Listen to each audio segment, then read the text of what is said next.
In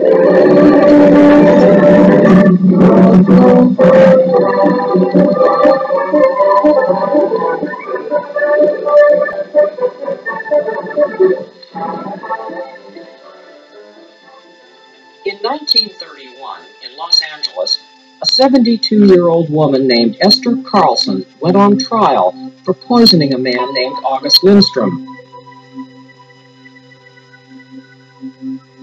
But no one knew much about this woman, or just how evil she really was.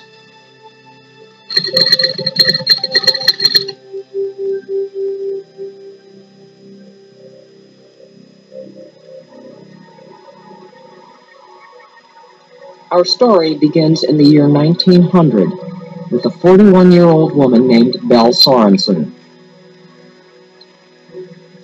She and her husband Mads had been married for only 6 years when he died. To make matters worse, she had already lost 2 of her children to what doctors described as a mysterious intestinal disease.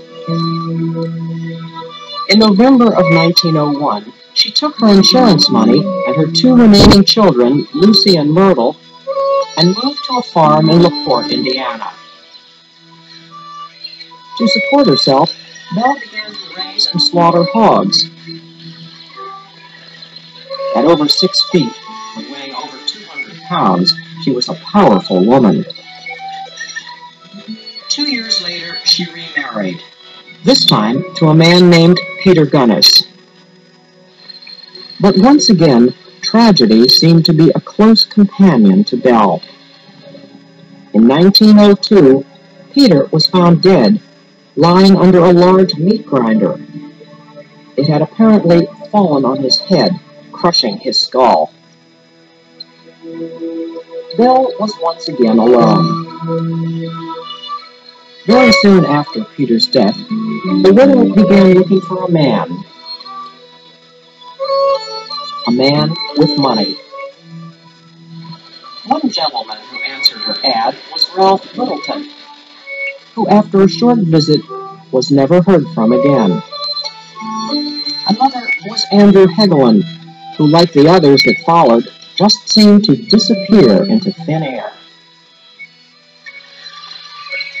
In 1907, her pig farm had grown in size, so she hired a man named Ray Lamphere to help with the chores. But the next year, misfortune once again caught up with her.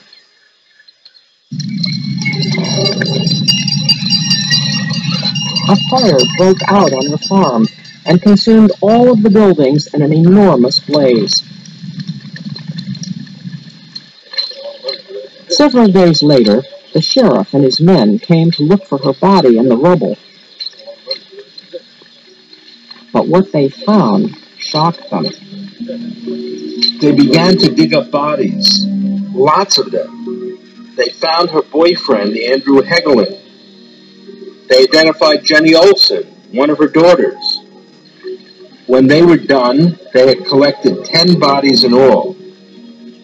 The men did find the body of a headless woman and a set of false teeth.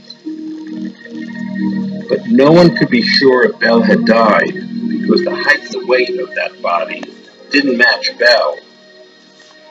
Even though the dentist said that the false teeth belonged to her. When the stomachs of the victims were examined, the toxicologist found that they all contained large amounts of strychnine and arsenic, which meant that Belle had murdered all of her suitors and all of her children so that she could collect the insurance money on all of them. Eyewitnesses said that they had seen Ray Lamphere with a gallon of kerosene running away from the fire. And in 1908, he was convicted of arson and sent to prison for starting the blaze, but was not implicated in the murders. Right before he was sent to prison, he said, "Belle must have loved me because I am the only man she never killed." She said she would have married me if I had had any life insurance. "One thing I do know," he added, "I know she is still alive." The police spent the next 23 years looking for Belle, but never found her. Which brings us back to 1931 and Esther Carlson. Right before Esther was to be tried for murder, she died. A neighbor from her hometown in LaPorte recognized her picture in the paper and identified her as Belle Gunness. When police searched her room, they found an old steamer trunk, and inside was a picture of Belle's little girls, Myrtle and Lucy. It was estimated that Belle Gunness had butchered more than 20 people in her lifetime. Some say that a great many of these victims became food for her beloved pigs. She was so evil that she became a legend in her own time. In fact, in 1938, they wrote a song about her.